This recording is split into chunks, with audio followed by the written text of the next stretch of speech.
Having two dads have offered me the choice of contrasting points of view, one of a rich man and one of a poor man.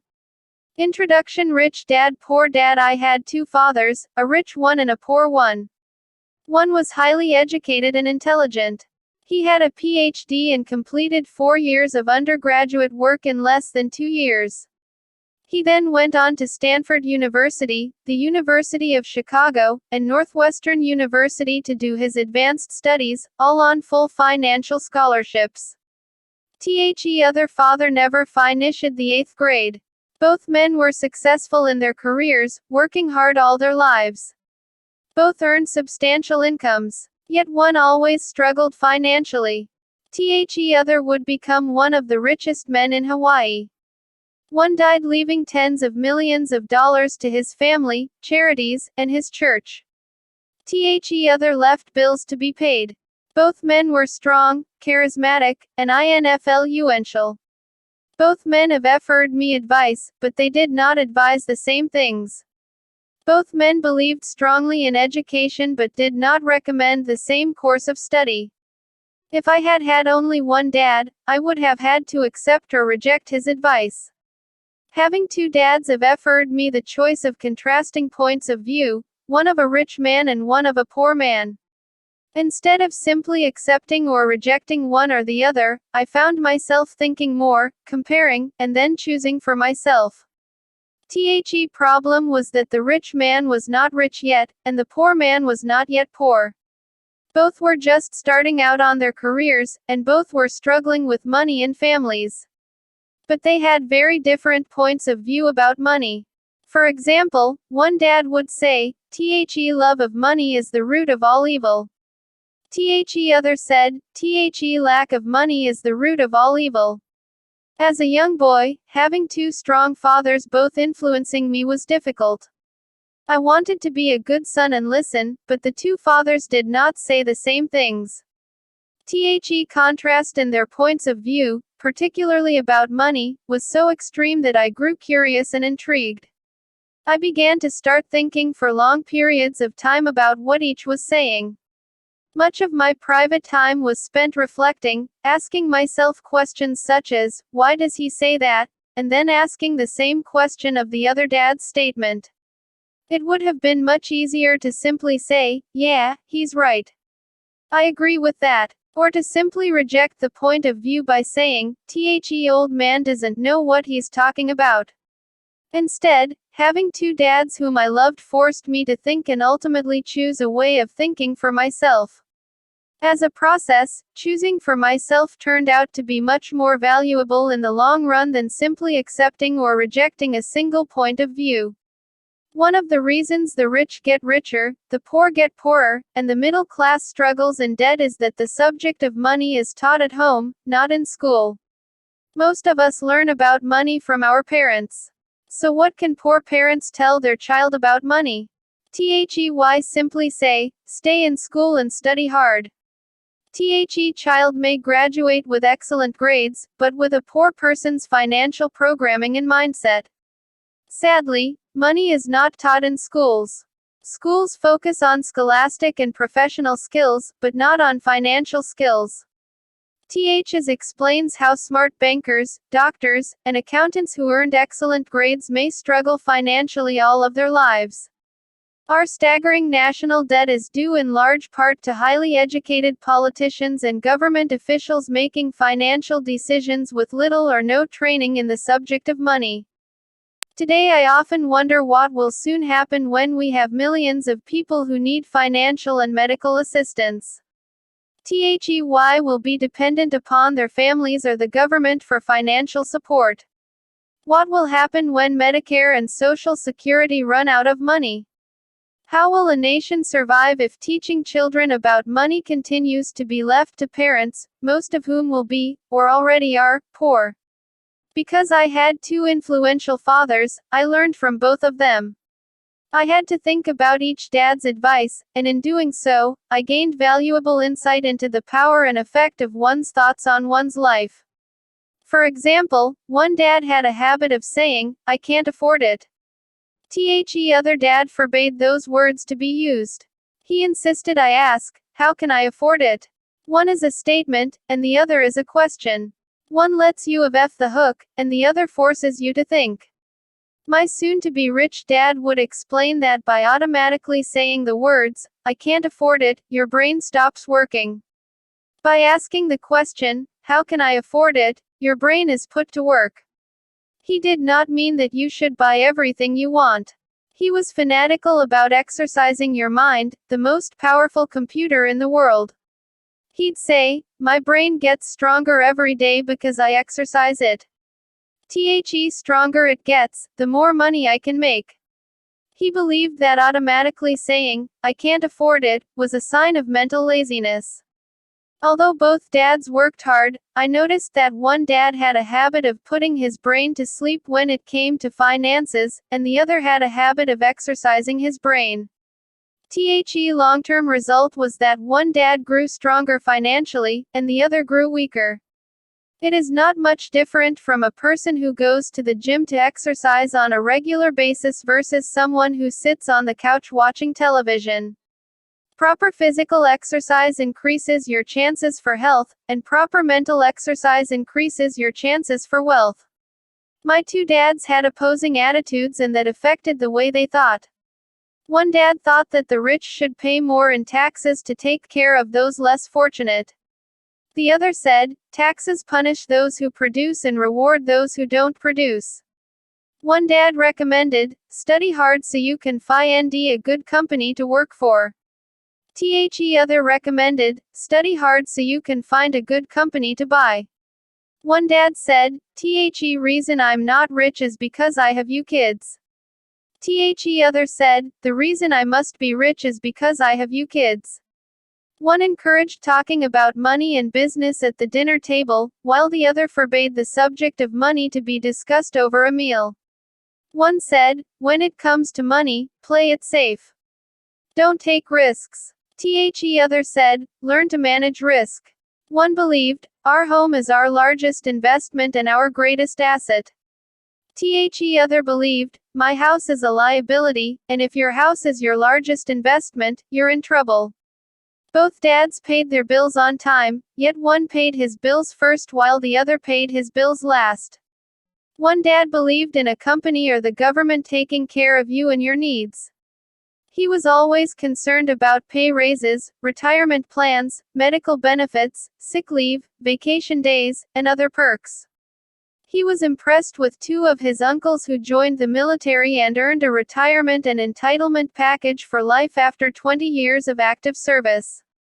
He loved the idea of medical benefits and PX privileges the military provided its retirees.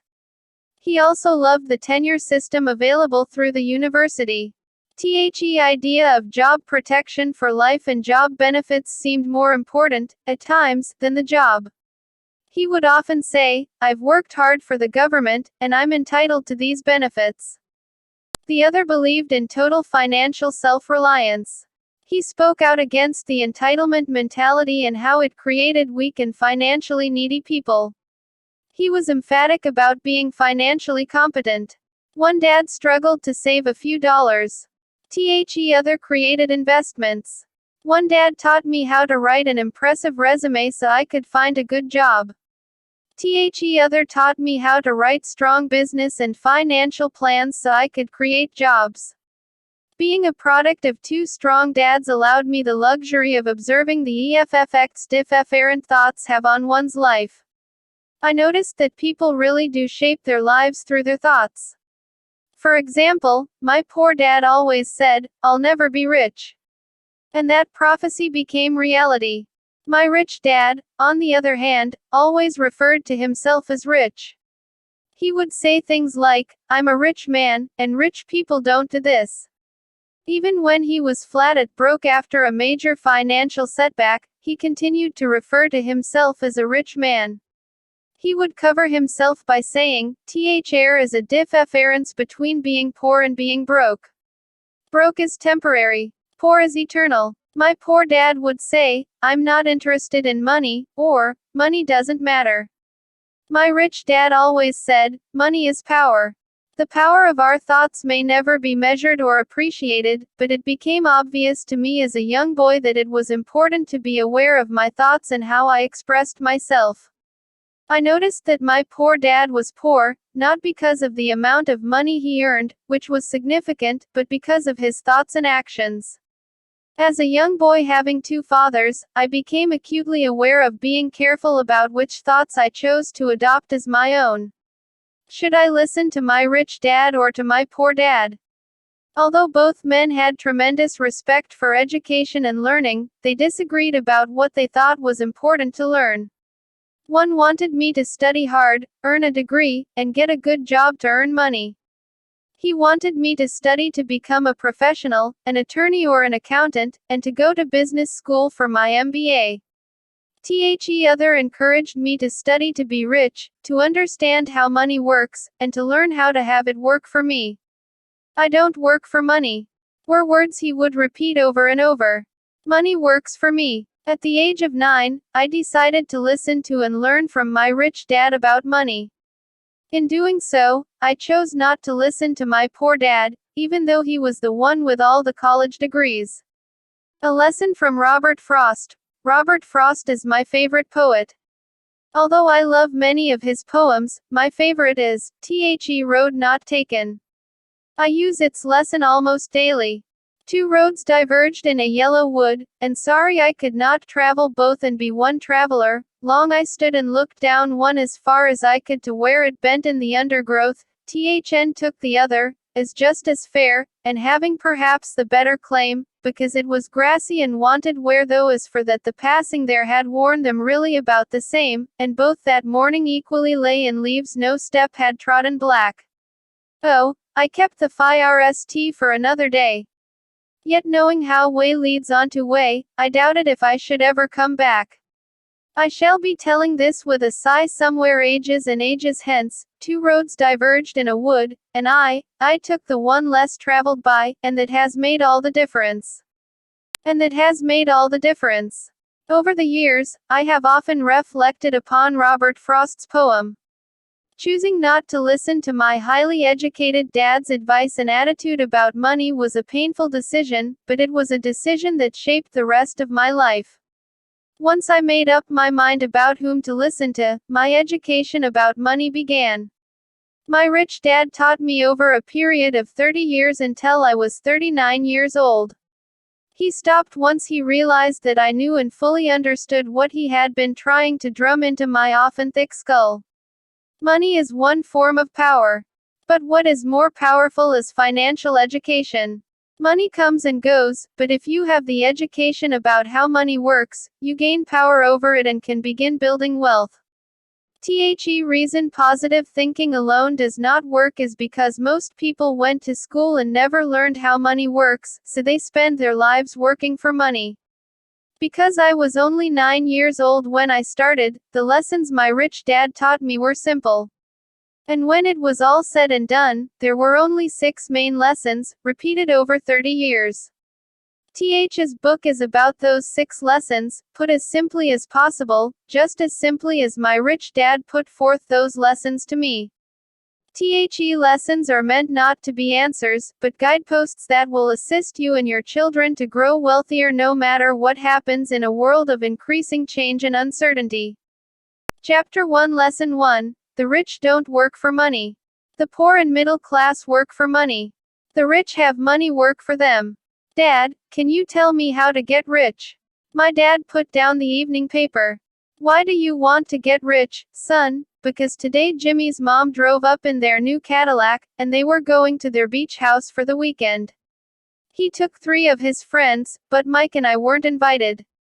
Why told us we weren't invited because we were poor kids. Why did? My dad asked incredulously. Yeah, they did, I replied in a hurt tone. My dad silently shook his head, pushed his glasses up the bridge of his nose, and went back to reading the paper. I stood waiting for an answer. The year was 1956. I was 9 years old. By some twist of fate, I attended the same public school where the rich people sent their kids. We were primarily a sugar plantation town. The managers of the plantation and the other affluent people, such as doctors, business owners, and bankers, sent their children to this elementary school. After grade 6, their children were generally sent to private schools. Because my family lived on one side of the street, I went to this school. Had I lived on the other side of the street, I would have gone to a different school with kids from families more like mine. After grade 6, these kids and I would go on to the public intermediate and high school. There was no private school for them or for me. My dad finally put down the paper. I could tell he was thinking. Well, son, he began slowly. If you want to be rich, you have to learn to make money. How do I make money? I asked. Well, use your head, son, he said, smiling. Even then I knew that really meant, that's all I'm going to tell you, or, I don't know the answer, so don't embarrass me. A partnership is formed. The next morning, I told my best friend, Mike, what my dad had said. As best as I could tell, Mike and I were the only poor kids in this school. Mike was also in this school by a twist of fate. Someone had drawn a jog in the line for the school district, and we wound up in school with the rich kids. We weren't really poor, but we felt as if we were because all the other boys had new baseball gloves, new bicycles, new everything. Mom and Dad provided us with the basics, like food, shelter, and clothes. But that was about it. My dad used to say, if you want something, work for it. We wanted things, but there was not much work available for 9-year-old boys. So what do we do to make money? Mike asked. I don't know, I said. But do you want to be my partner? He agreed, and so on that Saturday morning, Mike became my first business partner. We spent all morning coming up with ideas on how to make money. Occasionally we talked about all the cool guys at Jimmy's beach house having fun.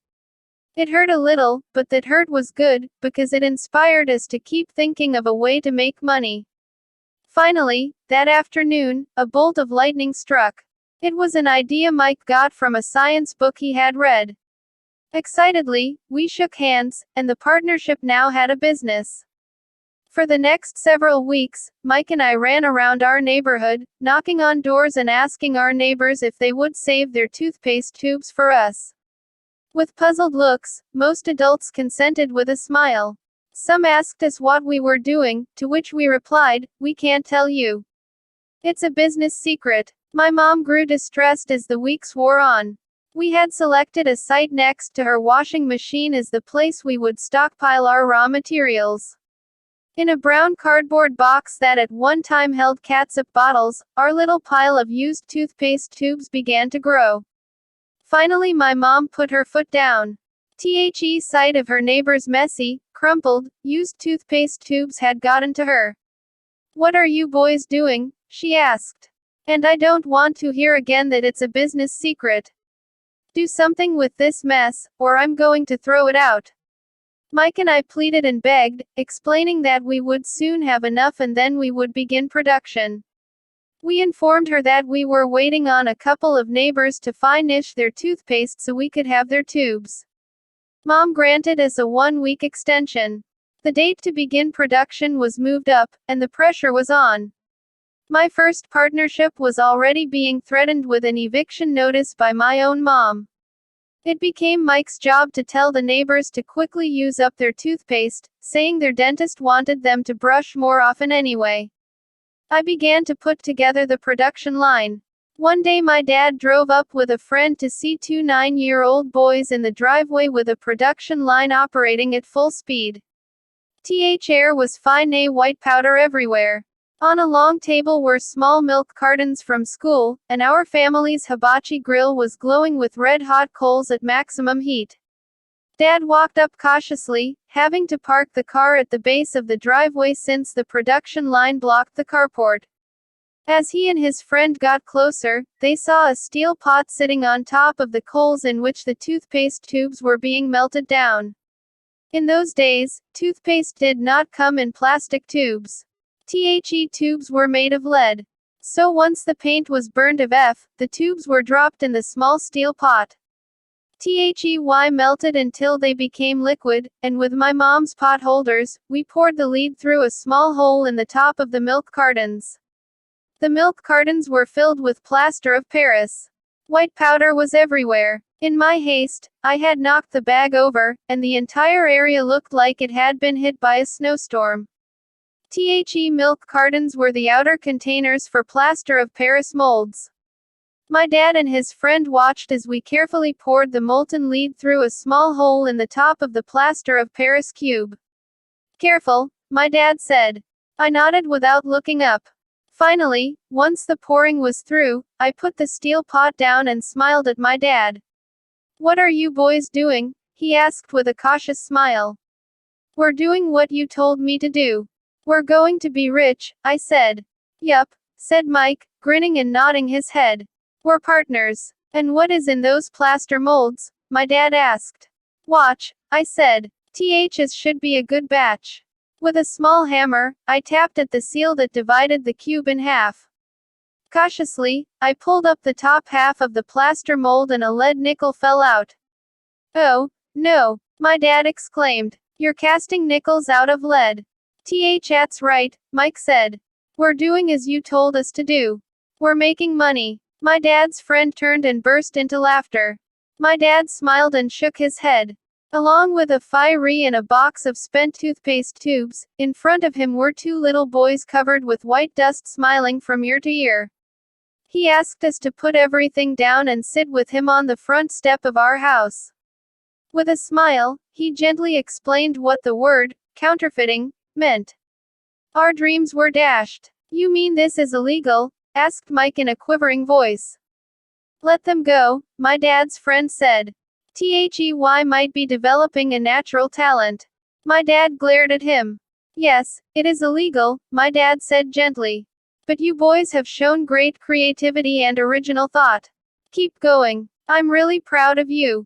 Disappointed, Mike and I sat in silence for about 20 minutes before we began cleaning up our mess. The business was over on opening day. Sweeping the powder up, I looked at Mike and said, I guess Jimmy and his friends are right. We are poor. My father was just leaving as I said that. Boys, he said, you're only poor if you give up. The most important thing is that you did something. Most people only talk and dream of getting rich. You've done something. I'm very proud of the two of you. I will say it again, keep going.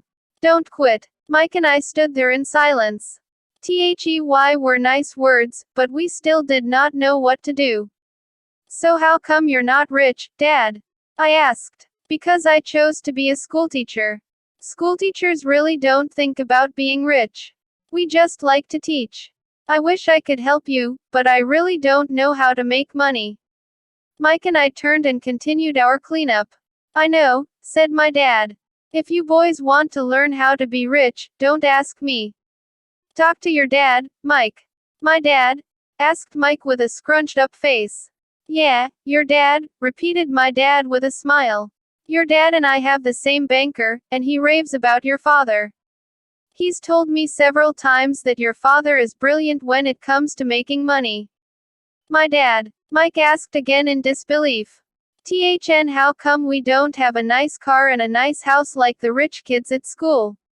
A nice car and a nice house don't necessarily mean you're rich or you know how to make money, my dad replied. Jimmy's dad works for the sugar plantation. He's not much different from me. He works for a company, and I work for the government. The company buys the car for him.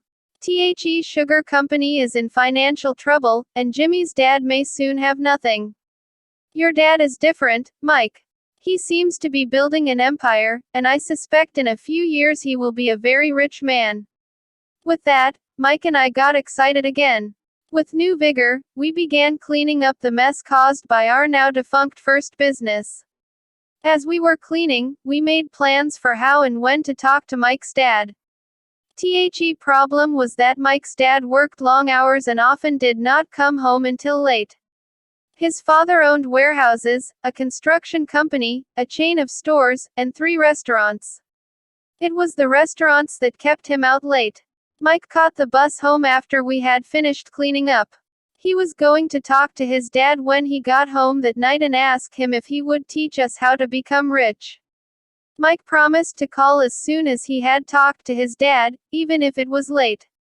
The phone rang at 8:30 p.m. Okay, I said. Next Saturday. I put the phone down. Mike's dad had agreed to meet with us. On Saturday I caught the 7:30 a.m. bus to the poor side of town. The lessons begin. Mike and I met with his dad that morning at 8 o'clock. He was already busy, having been at work for more than an hour. His construction supervisor was just leaving in his pickup truck as I walked up to his simple, small, and tidy home. Mike met me at the door. Dad's on the phone, and he said to wait on the back porch, Mike said as he opened the door. The old wooden floor creaked as I stepped across the threshold of the aging house. Air was a cheap mat just inside the door. The mat was there to hide the years of wear from countless footsteps that the floor had supported. Although clean, it needed to be replaced. I felt claustrophobic as I entered the narrow living room that was filled with old musty overstuffed furniture that today would be collector's items. Both a little older than my mom. Across from the women sat a man in workman's clothes. He wore khaki slacks and a khaki shirt, neatly pressed but without starch, and polished work boots. He was about 10 years older than my dad. He smiled as Mike and I walked past them toward the back porch. I smiled back shyly. Who are those people? I asked. Oh, they work for my dad. The older man runs his warehouses, and the women are the managers of the restaurants. And as you arrived, you saw the construction supervisor who is working on a road project about 50 miles from here. His other supervisor, who is building a track of houses, left before you got here. Does this go on all the time? I asked. Not always, but quite often, said Mike, smiling as he pulled up a chair to sit down next to me. I asked my dad if he would teach us to make money, Mike said. Oh, and what did he say to that? I asked with cautious curiosity. Well, he had a funny look on his face at first, and then he said he would make us an offer. Oh, I said, rocking my chair back against the wall. I sat there perched on two rear legs of the chair. Mike did the same thing. Do you know what the offer is? I asked. No, but we'll soon find out. Suddenly, Mike's dad burst through the rickety screen door and onto the porch. Mike and I jumped to our feet, not out of respect, but because we were startled. Ready, boys? He asked as he pulled up a chair to sit down with us. We nodded our heads as we pulled our chairs away from the wall to sit in front of him. He was a big man, about 6 feet tall and 200 pounds. My dad was taller, about the same weight, and 5 years older than Mike's dad. The sort of looked alike, though not of the same ethnic makeup. Maybe their energy was similar. Mike says you want to learn to make money. Is that correct, Robert? I nodded my head quickly, but with a little trepidation. He had a lot of power behind his words and smile. Okay, here's my offer. I'll teach you, but I won't do it classroom style. You work for me, I'll teach you. You don't work for me, I won't teach you. I can teach you faster if you work, and I'm wasting my time if you just want to sit and listen like you do in school. That's my offer. Take it or leave it. May I ask a question first? I asked. No, take it or leave it. I've got too much work to do to waste my time. If you can't make up your mind decisively, then you'll never learn to make money anyway. Opportunities come and go. Being able to know when to make quick decisions is an important skill. You have the opportunity that you asked for. School is beginning, or it's over in 10 seconds, Mike's dad said with a teasing smile. Take it, I said. Take it, said Mike. Good, said Mike's dad. Mrs. Martin will be by in 10 minutes. After I'm through with her, you'll ride with her to my superette and you can begin working. I'll pay you 10 cents an hour, and you'll work 3 hours every Saturday. But I have a softball game today, I said. Mike's dad lowered his voice to a stern tone. Take it, or leave it, he said. I'll take it, I replied, choosing to work and learn instead of playing. 30 cents later. By 9 a.m. that day, Mike and I were working for Mrs. Martin. She was a kind and patient woman. She always said that Mike and I reminded her of her two grown sons. Although kind, she believed in hard work and kept us moving. We spent 3 hours taking canned goods off the shelves, brushing each can with a feather duster to get the dust off, and then restacking them neatly. It was excruciatingly boring work. Mike's dad, whom I call my rich dad, owned 9 of these little superettes, each with a large parking lot. THEY were the early version of the 7-Eleven convenience stores, little neighborhood grocery stores where people bought items such as milk, bread, butter, and cigarettes. THE problem was that this was Hawaii before air conditioning was widely used, and the stores could not close their doors because of the heat. On two sides of the store, the doors had to be wide open to the road and parking lot. Every time a car drove by or pulled into the parking lot, dust would swirl and settle in the store. We knew we had a job as long as there was no air conditioning. For 3 weeks, Mike and I reported to Mrs. Martin and worked our 3 hours.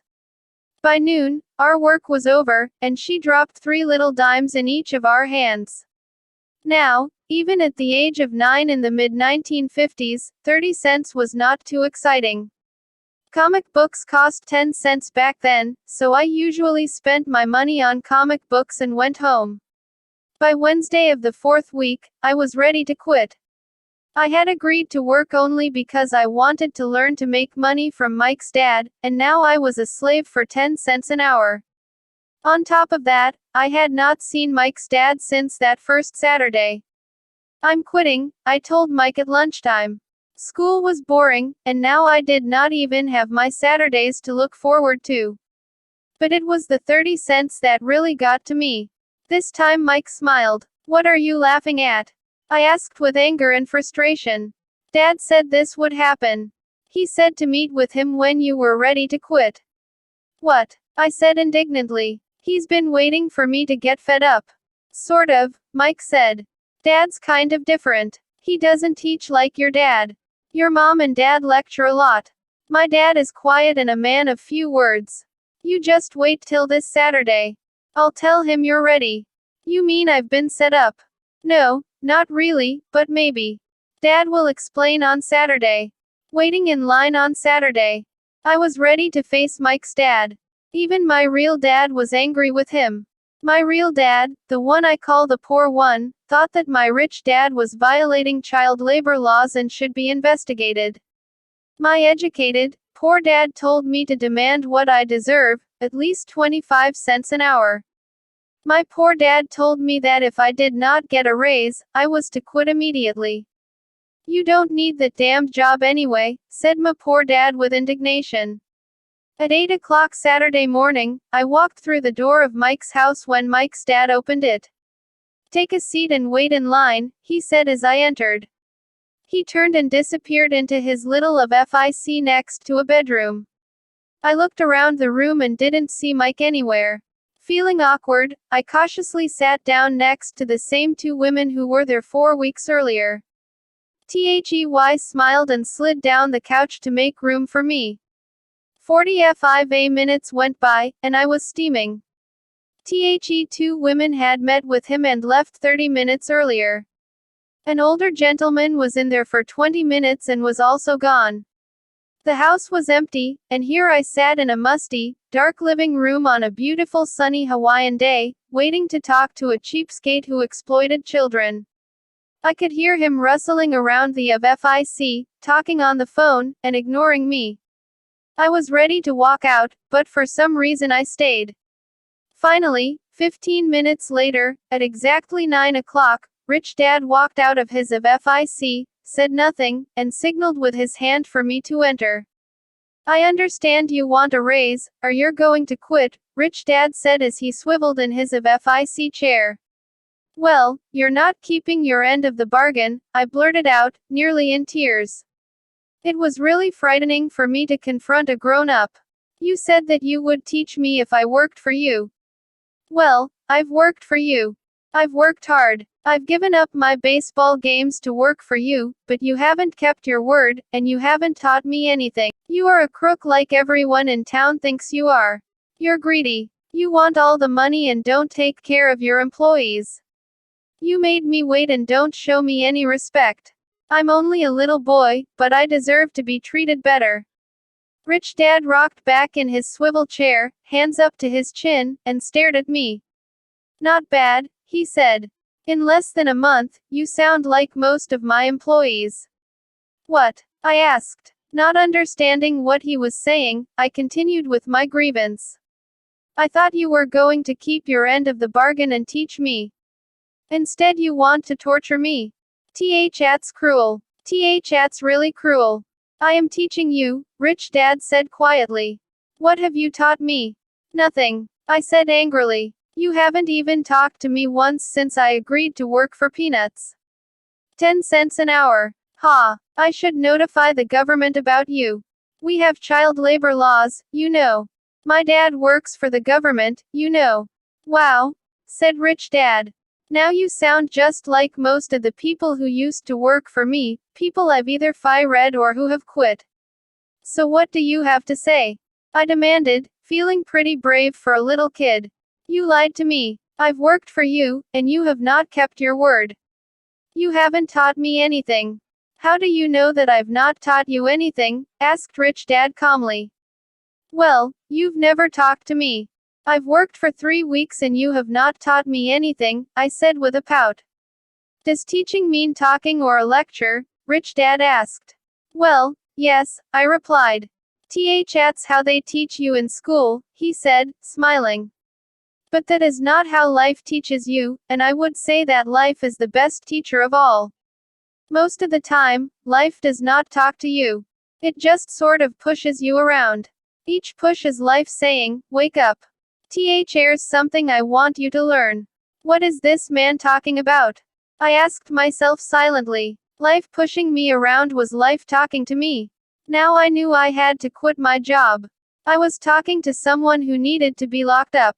If you learn life's lessons, you will do well. If not, life will just continue to push you around. People do two things. Some just let life push them around. Others get angry and push back. But they push back against their boss, or their job, or their husband or wife. Do not know it's life that's pushing. I had no idea what he was talking about. Life pushes all of us around. Some people give up and others fight. A few learn the lesson and move on. Welcome life pushing them around. To these few people, it means they need and want to learn something. Learn and move on. Most quit, and a few like you fight. Rich Dad stood and shut the creaky old wooden window that needed repair. If you learn this lesson, you will grow into a wise, wealthy, and happy young man. If you don't, you will spend your life blaming a job, low pay, or your boss for your problems. You'll live life always hoping for that big break that will solve all your money problems. Rich Dad looked over at me to see if I was still listening. His eyes met mine. We stared at each other, communicating through our eyes. Finally, I looked away once I had absorbed his message. I knew he was right. I was blaming him, and I did ask to learn. I was fighting. Rich Dad continued, or if you're the kind of person who has no guts, you just give up every time life pushes you. If you're that kind of person, you'll live all your life playing it safe, doing the right things, saving yourself for some event that never happens. You die a boring old man. You'll have lots of friends who really like you because you were such a nice hardworking guy. But the truth is that you let life push you into submission. Deep down you were terrified of taking risks. You really wanted to win, but the fear of losing was greater than the excitement of winning. Deep inside, you and only you will know you didn't go for it. You chose to play it safe. Our eyes met again. You've been pushing me around, I asked. Some people might say that, smiled Rich Dad. I would say that I just gave you a taste of life. What taste of life? I asked, still angry, but now curious and ready to learn. You boys are the first people who have ever asked me to teach them how to make money. I have more than 150 employees, and not one of them has asked me what I know about money. They ask me for a job and a paycheck, but never to teach them about money. So most will spend the best years of their lives working for money, not really understanding what it is they are working for. I sat there listening intently. So when Mike told me you wanted to learn how to make money, I decided to design a course that mirrored real life. I could talk until I was blue in the face, but you wouldn't hear a thing. So I decided to let life push you around a bit so you could hear me. That's why I only paid you 10 cents. So what is the lesson I learned from working for only 10 cents an hour? I asked. You're cheap and exploit your workers. Rich Dad rocked back and laughed heartily. Finally he said, you'd best change your point of view. Stop blaming me and thinking I'm the problem. If you think I'm the problem, then you have to change me. If you realize that you're the problem, then you can change yourself, learn something, and grow wiser. Most people want everyone else in the world to change but themselves.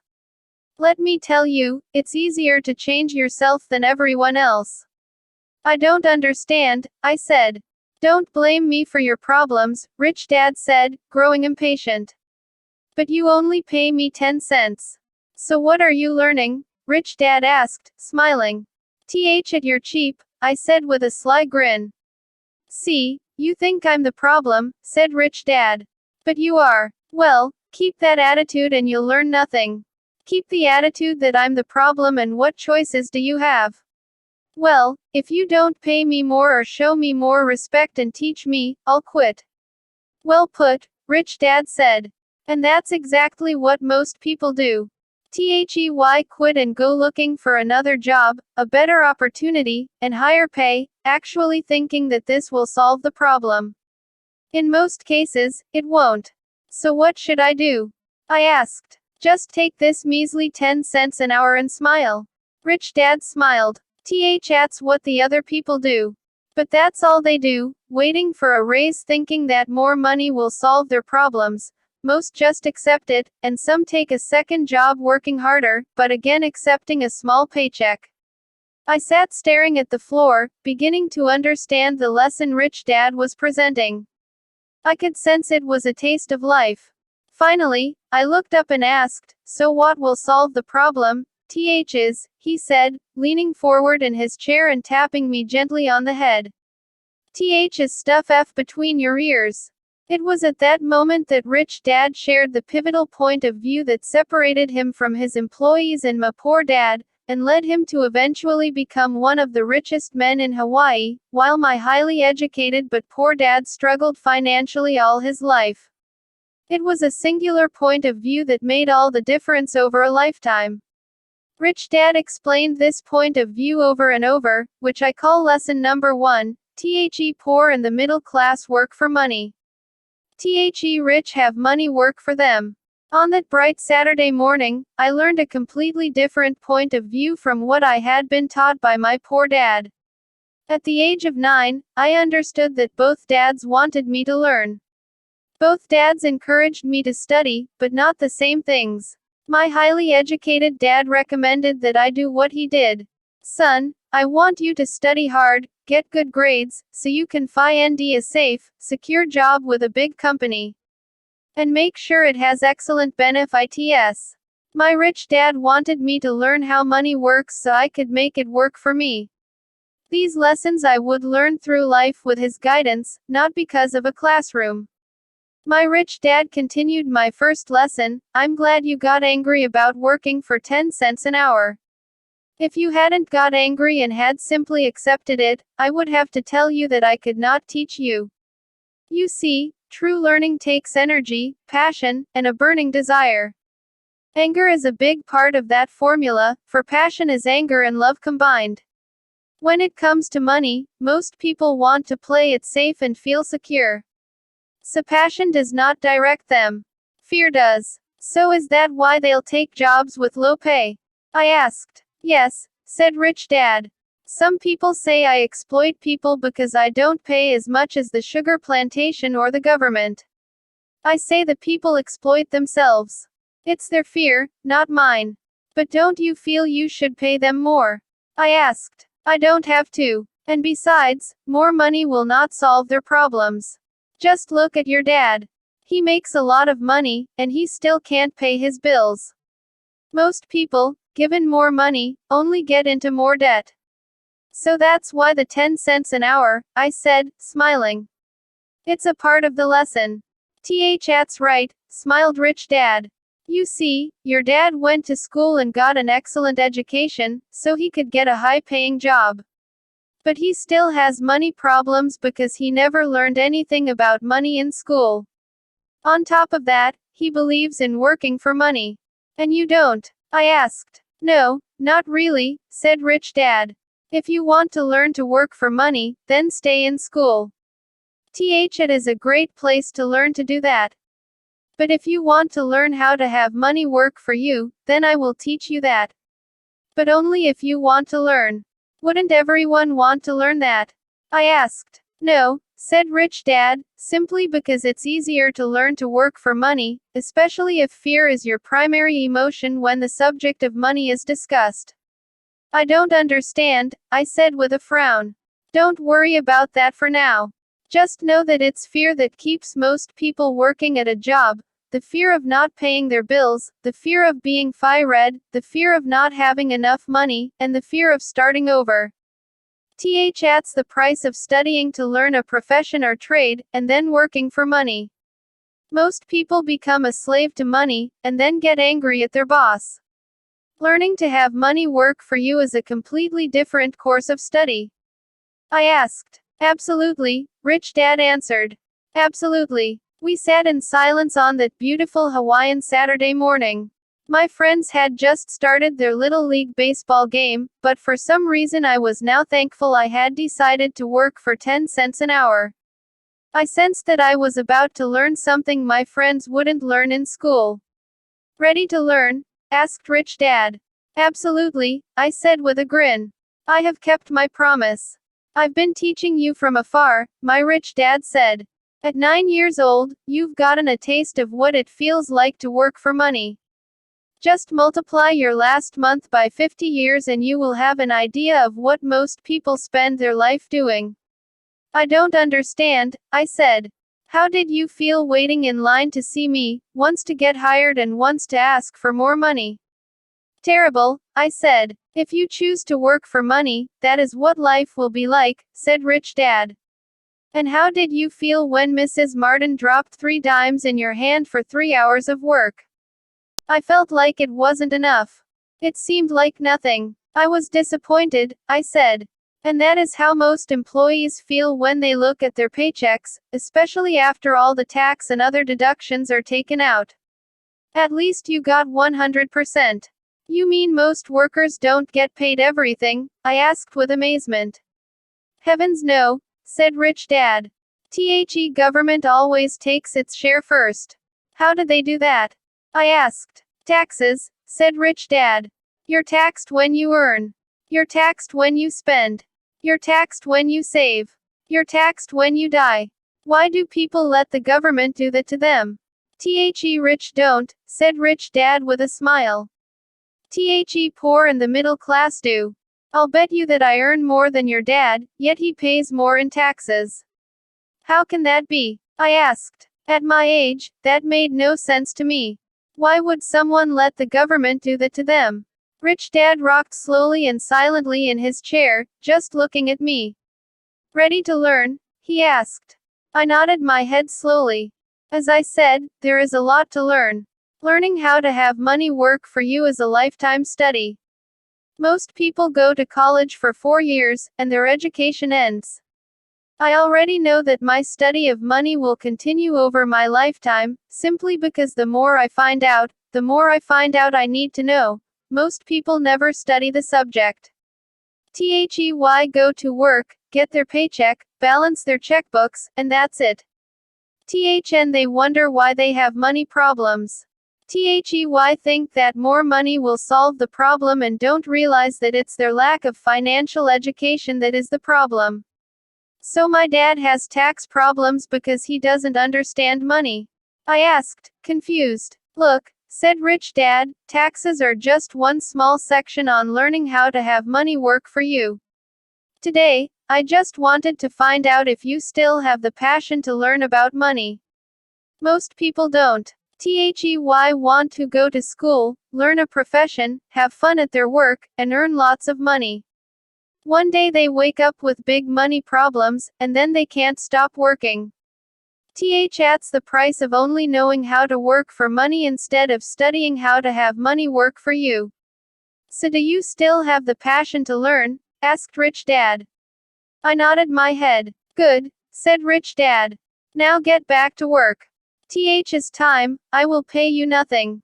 What? I asked in amazement. You heard me. Nothing. You will work the same 3 hours every Saturday, but this time you will not be paid 10 cents per hour. You said you wanted to learn to not work for money, so I'm not going to pay you anything. I couldn't believe what I was hearing. I've already had this conversation with Mike and he's already working, dusting and stacking canned goods for free. You'd better hurry and get back there. That's not fair, I shouted. You've got to pay something. You said you wanted to learn. If you don't learn this now, you'll grow up to be like the two women and the older man sitting in my living room, working for money and hoping I don't fire them. Or like your dad, earning lots of money only to be in debt up to his eyeballs, hoping more money will solve the problem. If that's what you want, I'll go back to our original deal of 10 cents an hour. Or you can do what most adults do, complain that there is not enough pay, quit, and go looking for another job. But what do? I asked. Rich Dad tapped me on the head. Use this, he said. If you use it well, you will soon thank me for giving you an opportunity and you will grow into a rich man. I stood there, still not believing what a raw deal I was handed. I came to ask for a raise, and somehow I was instead working for nothing. Rich Dad tapped me on the head again and said, use this. Now get out of here and get back to work. Lesson number 1. Rich don't work for money. I didn't tell my poor dad I wasn't being paid. He wouldn't have understood, and I didn't want to try to explain something I didn't understand myself. For 3 more weeks, Mike and I worked 3 hours every Saturday for nothing. Work didn't bother me, and the routine got easier, but it was the missed baseball games and not being able to afford to buy a few comic books that got to me. Rich Dad stopped by at noon on the 3rd week. We heard his truck pull up in the parking lot and sputter when the engine was turned off. He entered the store and greeted Mrs. Martin with a hug. After finding out how things were going in the store, he reached into the ice cream freezer, pulled out 2 bars, paid for them, and signaled to Mike and me. Let's go for a walk, boys. We crossed the street, dodging a few cars, and walked across a large grassy field where a few adults were playing softball. Sitting down at a lone picnic table, he handed Mike and me the treats. How's it going, boys? Okay, Mike said. I nodded in agreement. Learn anything yet? Rich Dad asked. Mike and I looked at each other, shrugged our shoulders, and shook our heads in unison. Avoiding one of life's biggest traps, well, you boys had better start thinking. You're staring at one of life's biggest lessons. If you learn it, you'll enjoy a life of great freedom and security. If you don't, you'll wind up like Mrs. Martin and most of the people playing softball in this park. Work very hard for little money, clinging to the illusion of job security and looking forward to a 3-week vacation each year and maybe a skimpy pension after 45 years of service. If that excites you, I'll give you a raise to 25 cents an hour. But these are good hard-working people. Are you making fun of them? I demanded. A smile came over Rich Dad's face. Mrs. Martin is like a mother to me. I would never be that cruel. I may sound unkind because I'm doing my best to point something out to the two of you. I want to expand your point of view so you can see something most people never have the benefit of seeing because their vision is too narrow. Most people never see the trap they are in. Mike and I sat there, uncertain of his message. He sounded cruel, yet we could sense he was trying to drive home a point. With a smile, Rich Dad said, "Doesn't that 25 cents an hour sound good? Doesn't it make your heart beat a little faster?" I shook my head no, but it really did. 25 cents an hour would be big bucks to me. "Okay, I'll pay you $1 an hour," Rich Dad said, with a sly grin. Now my heart started to race. My brain was screaming, "Take it! Take it!" I could not believe what I was hearing. Still, I said nothing. "Okay, $2 an hour." My little brain and heart nearly exploded. After all, it was 1956 and being paid $2 an hour would have made me the richest kid in the world. I couldn't imagine earning that kind of money. I wanted to say yes. I wanted the deal. I could picture a new bicycle, new baseball glove, and the adoration of my friends when I flashed some cash. On top of that, Jimmy and his rich friends could never call me poor again. But somehow my mouth stayed shut. The ice cream had melted and was running down my hand. Rich Dad was looking at two boys staring back at him, eyes wide open and brains empty. He was testing us, and he knew there was a part of our emotions that wanted to take the deal. He understood that every person has a weak and needy part of their soul that can be bought, and he knew that every individual also had a part of their soul that was resilient and could never be bought. It was only a question of which one was stronger. "Okay, $5 an hour." Suddenly I was silent. Something had changed. The of effort was too big and ridiculous. Not many grown-ups in 1956 made more than that, but quickly my temptation disappeared, and calm set in. Slowly, I turned to my left to look at Mike. He looked back at me.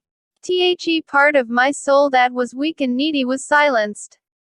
The part of me that had no price took over. I knew Mike had gotten to that point too. "Good," Rich Dad said softly. "Most people have a price. And they have a price because of human emotions named fear and greed. First, the fear of being without money motivates us to work hard, and then once we get that paycheck, greed or desire starts us thinking about all the wonderful things money can buy. The pattern is then set." "What pattern?" I asked. "The pattern of get up, go to work, pay bills, get up, go to work, pay bills."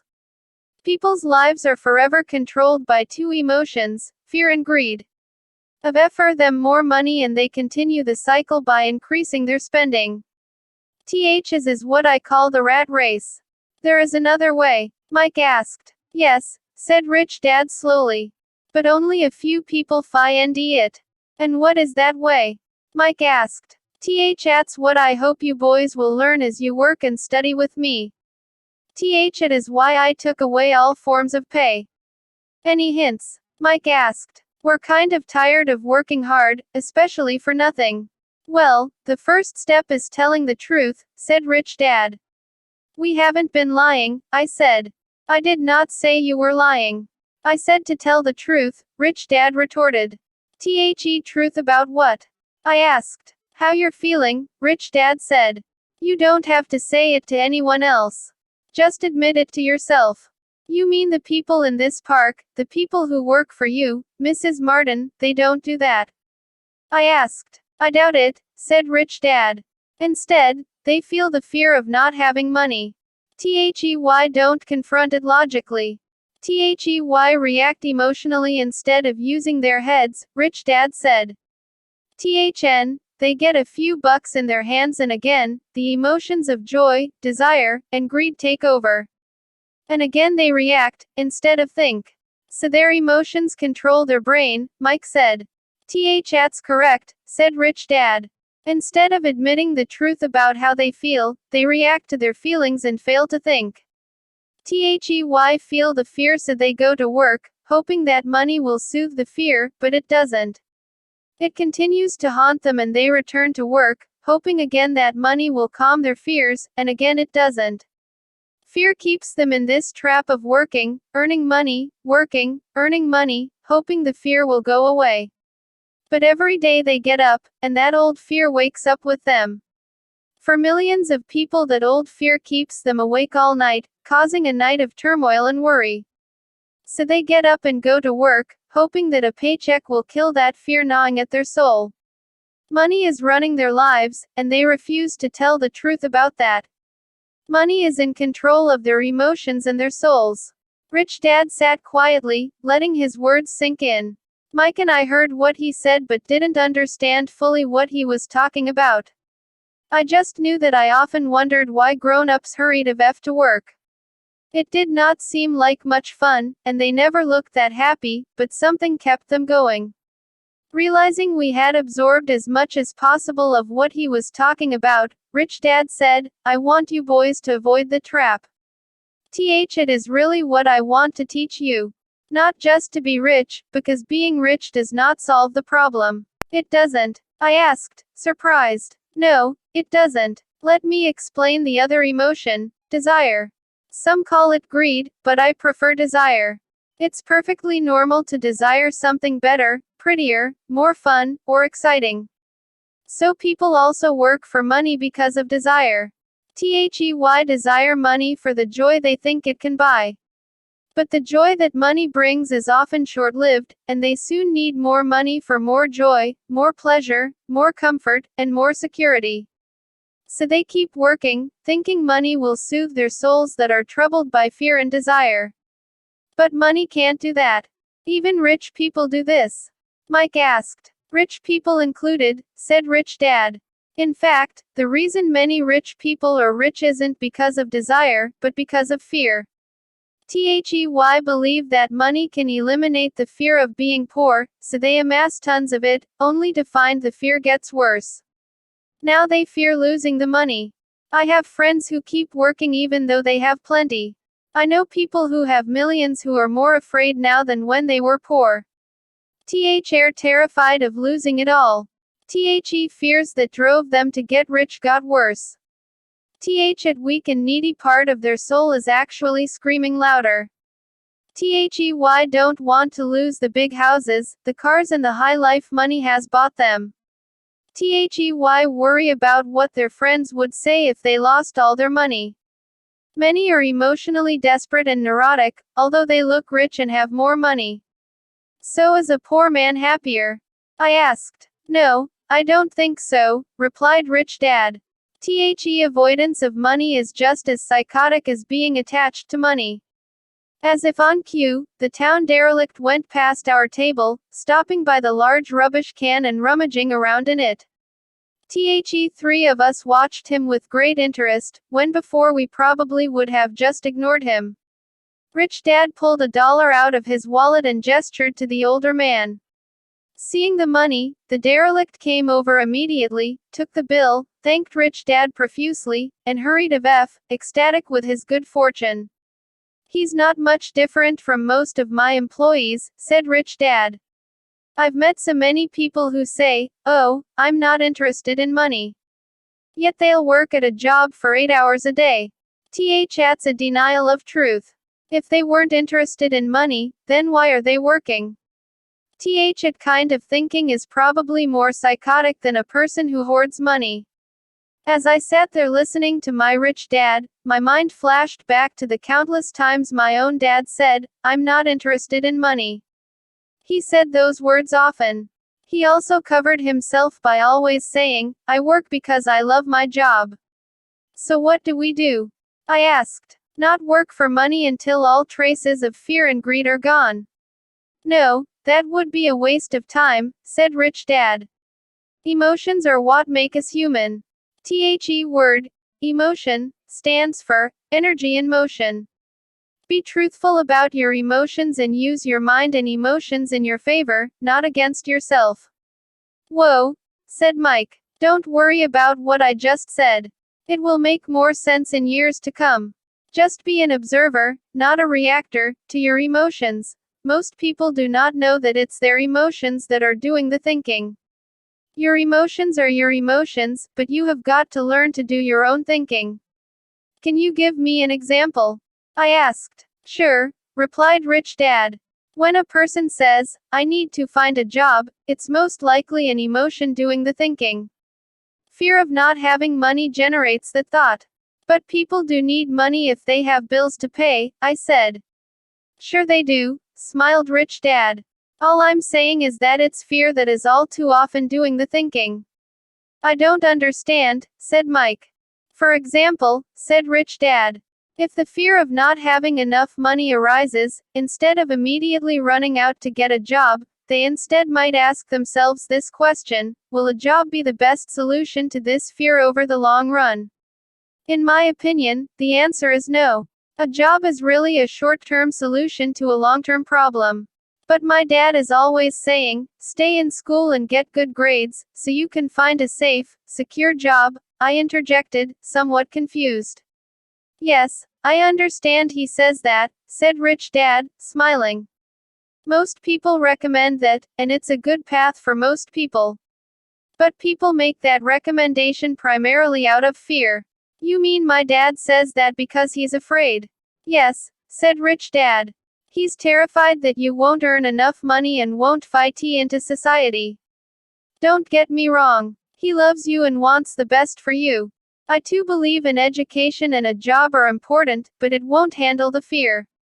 You see, that same fear that makes him get up in the morning to earn a few bucks is the fear that is causing him to be so fanatical about your going to school. So what do you recommend? I asked. I want to teach you to master the power of money, instead of being afraid of it. Why don't teach that in school, and, if you don't learn it, you become a slave to money. It was finally making sense. He wanted us to widen our views and to see what the Mrs. Martins of this world couldn't see. He used examples that sounded cruel at the time, but I've never forgotten them. My vision widened that day, and I began to see the trap that lay ahead for most people. You see, we're all employees ultimately. We just work at different levels, said Rich Dad. I just want you boys to have a chance to avoid the trap caused by those two emotions, fear and desire. Use them in your favor, not against you. That's what I want to teach you. I'm not interested in just teaching you to make a pile of money. It won't handle the fear or desire. If you don't first handle fear and desire, and you get rich, you'll only be a highly paid slave.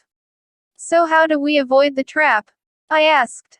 Main cause of poverty or financial struggle is fear and ignorance, not the economy or the government or the rich.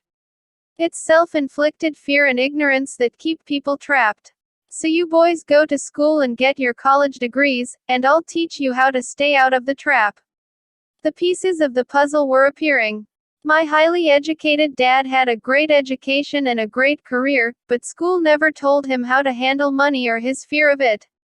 It became clear that I could learn different and important things from two fathers. So you've been talking about the fear of not having money. How does the desire for money affect our thinking? Mike asked. How did you feel when I tempted you with a pay raise? Did you notice your desires rising? We nodded our heads. By not giving in to your emotions, you were able to delay your reactions and think. It is important. We will always have emotions of fear and greed.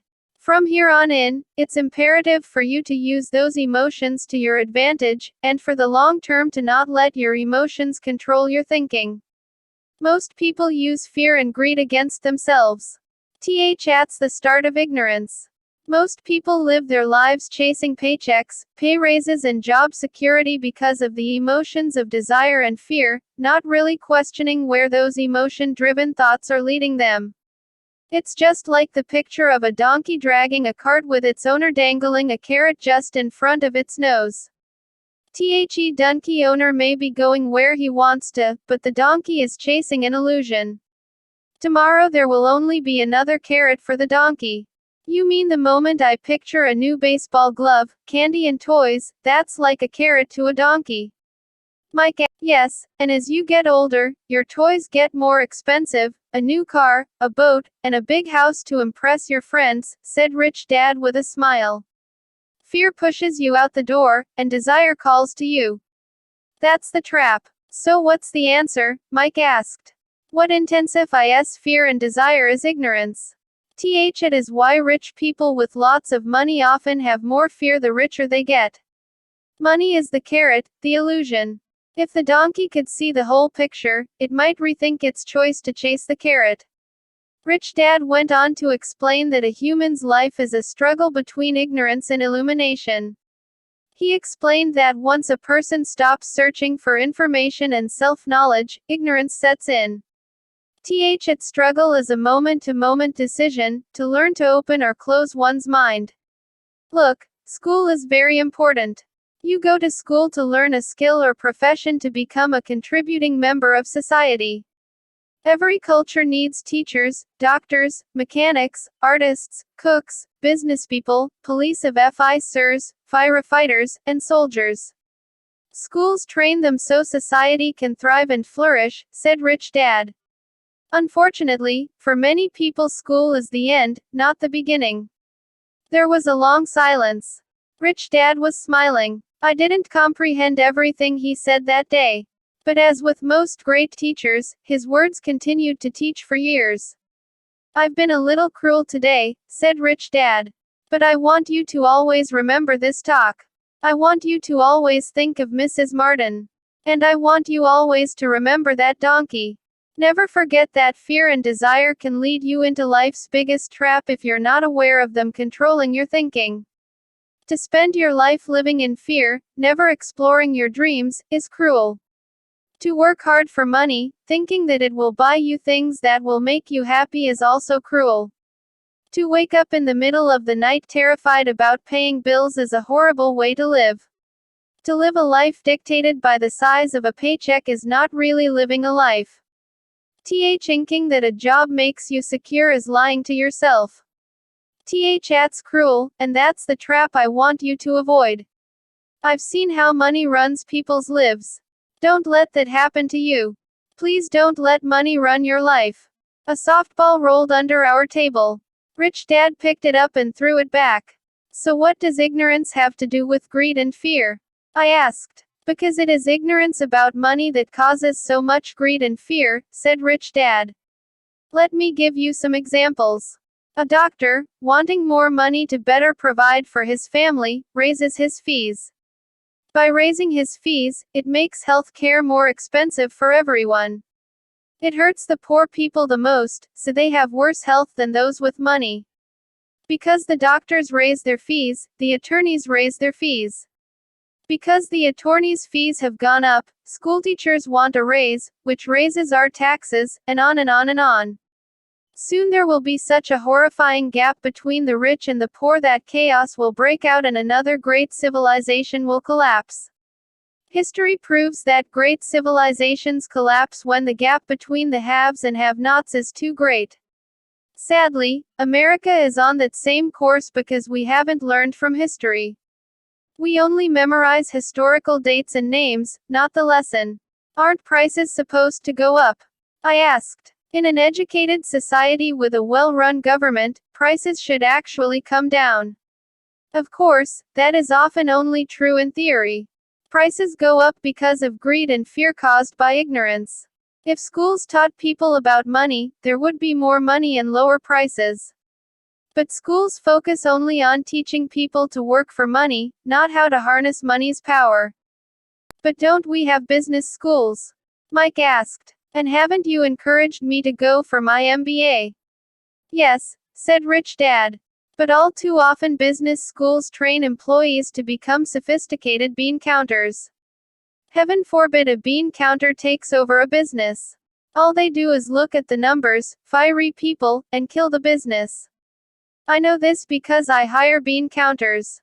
All they think about is cutting costs and raising prices, which cause more problems. Bean counting is important. I wish more people knew it, but it, too, is not the whole picture, added Rich Dad angrily. So is there an answer? Asked Mike. Yes, said Rich Dad. Learn to use your emotions to think, not think with your emotions. When you boys mastered your emotions by agreeing to work for free, I knew there was hope. When you again resisted your emotions when I tempted you with more money, you were again learning to think in spite of being emotionally charged. That's the first step. Why is that step so important? I asked. Well, that's up to you to find out. If you want to learn, I'll take you boys into the briar patch, a place almost everyone else avoids. If you go with me, you'll let go of the idea of working for money and instead learn to have money work for you. And what will we get if we go with you? What if we agree to learn from you? What will we get? I asked. The same thing Brer Rabbit got, said Rich Dad, referring to the classic children's story. Is there a briar patch? I asked. Yes, said Rich Dad. The briar patch is our fear and greed. Confronting fear, weaknesses, and neediness by choosing our own thoughts is the way out. Choosing our thoughts? Mike asked, puzzled. Yes. Choosing what we think rather than reacting to our emotions.